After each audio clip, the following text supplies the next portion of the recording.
Magst du gerne Seelsorge? Diese Frage stellte mir in der vergangenen Woche jemand.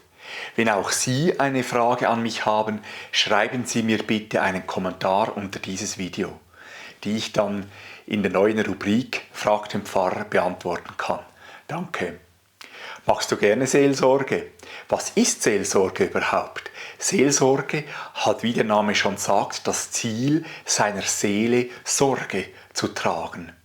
In der Seelsorge gibt es unterschiedliche Ansätze, je nachdem, welches Menschenbild die Seelsorgerin oder der Seelsorger vertritt. Ich vertrete einen biblischen Seelsorgeansatz auf Augenhöhe mit dem Ziel der Hilfe zur Selbsthilfe. Wenn jemand zum Beispiel arbeitssuchend ist, aktiviere ich mein Netzwerk und versuche, ihr oder ihm eine Arbeitsstelle zu ermöglichen. Schon hier sehen wir, dass Seelsorge und Diakonie sich überlappen. Es gibt unterschiedliche Arten der Seelsorge.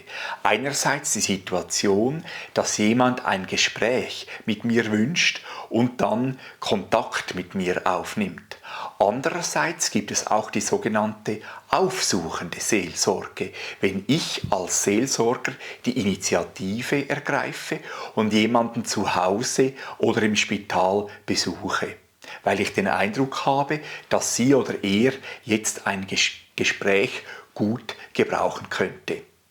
Dann gibt es noch verschiedene Arten von Spezialseelsorge, die eine vertiefte Weiterbildung erfordern, wie zum Beispiel die Altersheimseelsorge, Polizeiseelsorge, Notfallseelsorge, Gefängnisseelsorge oder Armeeseelsorge, von der ich zurzeit nur die letztgenannte ausübe.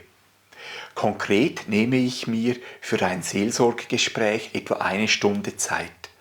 Wenn sich die Gelegenheit ergibt, lasse ich die Person eine Bibelverskarte ziehen und bete mit ihr, wenn sie das wünscht.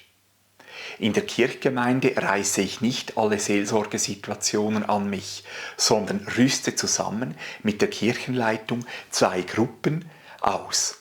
Ein Team, genannt Besuchsdienst, macht Besuche und das andere, die Wegbegleitung, bietet konkrete diakonische Hilfe an, beispielsweise Unterstützung in administrativen Angelegenheiten oder einen Fahrdienst zum Arzt.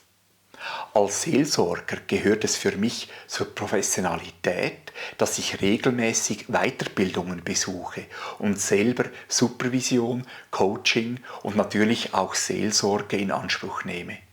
Ich mache sehr gerne Seelsorge, aber Seelsorge ist ein Prozess und ich bitte immer Gott um seinen Segen. Bitte abonnieren Sie meinen YouTube-Kanal und leiten Sie dieses Video an Interessierte weiter. Vielen Dank. So wünsche ich nun uns allen gute Seelsorge und Gottes Segen.